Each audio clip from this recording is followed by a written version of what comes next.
सवाल नंबर 20। आपका कहना है कि मैं साइंस के झमेलों में पढ़ना ही नहीं चाहता हूँ। लंबी लंबी इक्वेशन, लंबे लंबे फार्मूले तो मेरा दर्द सर बने हुए हैं। मुझे तो आसान सी वजाहत मिल जाए कि अल्लाह पाक ने कायनात को किस तरह से बनाया है और मैं अल्लाह पाक की इबादत करूँ और जन्नत में पहुँच जाऊँ। तो प्यारे भाई, आपने अपनी वैल्यू तो बहुत ही कम लगाई है। आप शायद अपने अंदर छुपी काबिलियत से वाकिफ़ ही नहीं हैं या जानबूझकर चश्मपोशी का मुजाहरा कर रहे हैं। इसका छोटा सा खाका पेश करता हूँ आपकी खिदमत में। आज साइंस साबित कर रही है कि the human brain is the most complex structure in the non universe. जो कुछ एंटायर यूनिवर्स में वो सब बल्कि इससे कहीं बढ़कर आपके दिमाग के अंदर मौजूद है। इसके अंदर न्यूरॉन्स की शक्ल में अनगिनत गैलेक्सीज हैं और शऊर की शक्ल में एक ऐसा खला जिसकी वसअतें इस यूनिवर्स के खला की वसअतों को शिकस्त देती नज़र आती हैं। आपके जिस्म में 37 खरब खुलिये मौजूद हैं और हर खुलिया अपनी जगह एक यूनिवर्स के ममासल नज़र आता है। ये मुहय्यर और अक्ल निज़ाम बेबांग दोहल ऐलान करता नज़र आता है कि इस यूनिवर्स का मॉडल हमारे अंदर भी मौजूद है।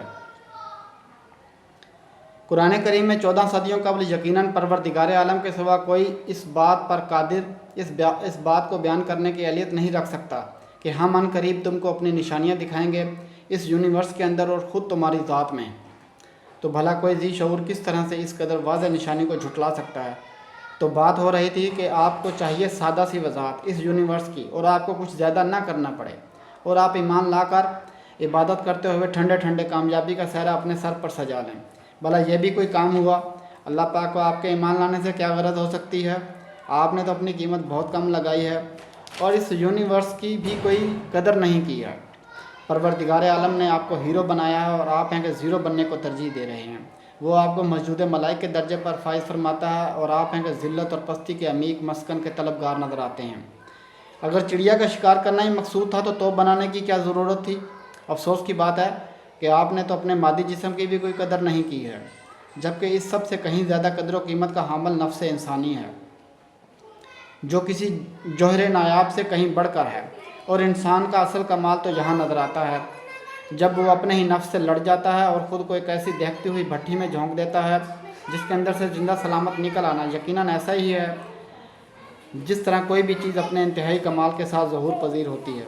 यह तकरीबन नामुमकिनात में से है, लेकिन ऐसे ऐसे जांबाज इस मैदान कारज़ार में उतरे हैं जिन्होंने इंसानी इक़दार को अपनी क़ुव्वत इरादी से लाजवाल अरूज बख्शा है। एक मिसाल पेश करूँगा, इंशाअल्लाह बात वाज़ेह हो गई। अज़ीज़ मिस्र की बीवी ज़ुलेखा ने सालों हज़रत यूसुफ़ अलैहिस्सलाम को फुसलाया और आखिरकार उसको तन्हाई में ले जाकर दावत गुनाह दी, लेकिन उस पाक बाज़ व पाक तीनत ने पाकदामी इख्तियार फरमाई और अपने कदमों में आए अरूज को एक ठोकर से उड़ा कर रख दिया और दुनिया की ज़िंदगी पर आखिरत को तरजीह दी। बहुत से कम ज़र्फ़ कह सकते हैं कि यह भला क्या कमाल हुआ। वो शायद गौर नहीं कर रहे हैं कि सबसे ज़्यादा मुँह ज़ोर इंसानी जबिल्लत को अपने काबू में करके उसको फरमाने इलाही के ताबे कर देना बिलाशुबा इंसानी कमाल की इंतहा है और इस लायक है कि मलाइक जैसी अजीम मखलूक भी उसके सामने सजदा रेज़ होती हुई नज़र आए। और यही वो इबादत है कि जिसके लिए अल्लाह पाक ने उसको खल्क़ फरमाया है कि अपने नफ्स को हर गैर खुदा से मोड़कर खुदाए वाहदा शरीक के हजूर में ला डालना है। और यही असल इस्लाम है और सिर्फ़ ऐसे ही लोग मुसलमान कहलाने के हकदार हैं, ना कि वो जिन्होंने महज नमाज, रोज़े, हज, ज़कात और कलमा तैयबा को अपना खुदा बना रखा है और रात दिन उसकी परस्तिश में अपनी ज़िंदगियाँ बर्बाद कर रहे हैं और आतिश दोज़ख के मुस्तहिक हैं। यहाँ मैं एक बात की वजाहत करना ज़रूरी समझता हूँ। मैं हरगिज़ नमाज, रोज़े, हज, ज़कात, कलमा तैयबा और तिलावत कुरान करीम की मुखालफत नहीं कर रहा हूँ, बल्कि दस बस्ता अर्ज़ उन नाम नहाद मुसलमानों से ये है कि इनकी जो सही जगह है उनको उस जगह पर रख कर अपनी आखिरत की मंजिल की तैयारी करें, क्योंकि नमाज, रोज़ा, हज, ज़कात, कलमा तैयबा और तिलावत कुरान करीम को हमने अपना मुकम्मल दीन बना रखा है और समझ रहे हैं कि बस यही असल ज़िंदगी और असल कामयाबी और असल मकसद है। जबकि नमाज, रोज़ा, हज, ज़कात, कलमा तैयबा और तिलावत कुरान करीम वो टूल्स हैं कि जिनको इस्तेमाल करके हम इस काबिल हो सकते हैं या वो सलाहियत हमारे अंदर पैदा हो सकती है कि जिसको इस्तेमाल करके न सिर्फ खुदाए बुज़ुर्ग के साथ एक मजबूत ताल्लुक़ इस्तवार कर सकते हैं, बल्कि मैदान कारज़ार में उतर कर आलम कुफ़र के साथ नबर्दाज़मा हो सकते हैं और आलम कुफ़र के मद्दे मुकाबल इस कदर मजबूती के साथ जम कर खड़े हो सकते हैं और एक ऐसी जंग लड़ सकते हैं कि जिसका नतीजा खा कुछ भी निकले, लेकिन ये पुख्ता यकीन हमारे दिलो दिमाग में जागुज़ी हो कि हर दो सूरतों में हयात जावदां के मालिक हम ही बनेंगे। आप इसको यूँ भी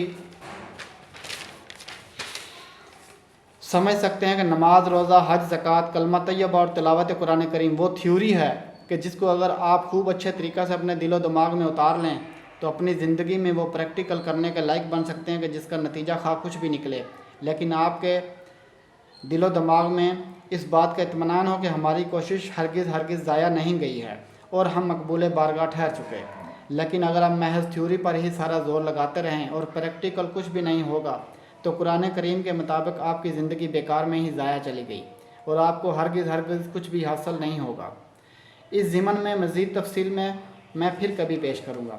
सिर्फ़ एक मिसाल के साथ बात को ख़त्म करता हूँ। मिसाल के तौर पर अगर कोई इंसान नमाज, रोज़ा, हज, ज़कात, कलमा तैयबा और तिलावत कुरान करीम का पाबंद है, लेकिन प्रैक्टिकल ज़िंदगी में वो नसीबुल लाल, नरगस और नूरजहाँ का दिल दादा नज़र आता है, क्रिकेट, फुटबॉल और हॉकी वगैरह में अपना वक्त बेकार में ज़ाया करता है, फिल्मों, ड्रामा और टिकटॉक का शौकीन है और लगव और फजूल की बातों और बेजा खाने पीने और शुगल मेले की महफिलों में अपनी ज़िंदगी बर्बाद कर देता है, तो मासवाए दुनिया और आखिरत की ज़िल्लत और बर्बादी के सिवा कुछ उसके हाथ आने वाला नहीं है।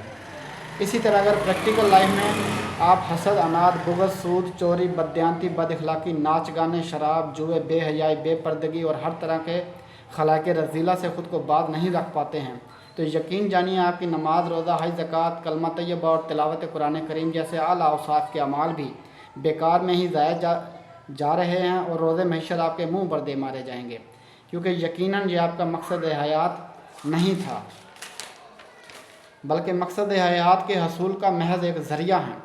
अगर आप खुद थोड़ा सा भी गौर व फिक्र फरमाएंगे जिस कदर आला और बुलंद मेयार पर आपकी तख्लीक फरमाई गई है, उसके लिए इस तरह का मकसद होना भला कहाँ ज़ेबा हो सकता है। आपका मकसद तख्लीक तो शायद उस वक़्त तक पूरा हो ही नहीं सकता है कि जब तक आप आतश नमरूद में उतर कर ख़ुद को अमर नहीं कर लेते हैं। अजब बात है कि अल्लाह पाक आपको ज़मीन की पस्तियों से निकाल कर बज़रिया शऊर आसमान की बुलंदियों पर ले जाना चाहता है और आप हैं कि मादी ज़िंदगी के असीर बनकर इसी ज़मीन में दफन होने को तरजीह देते हैं।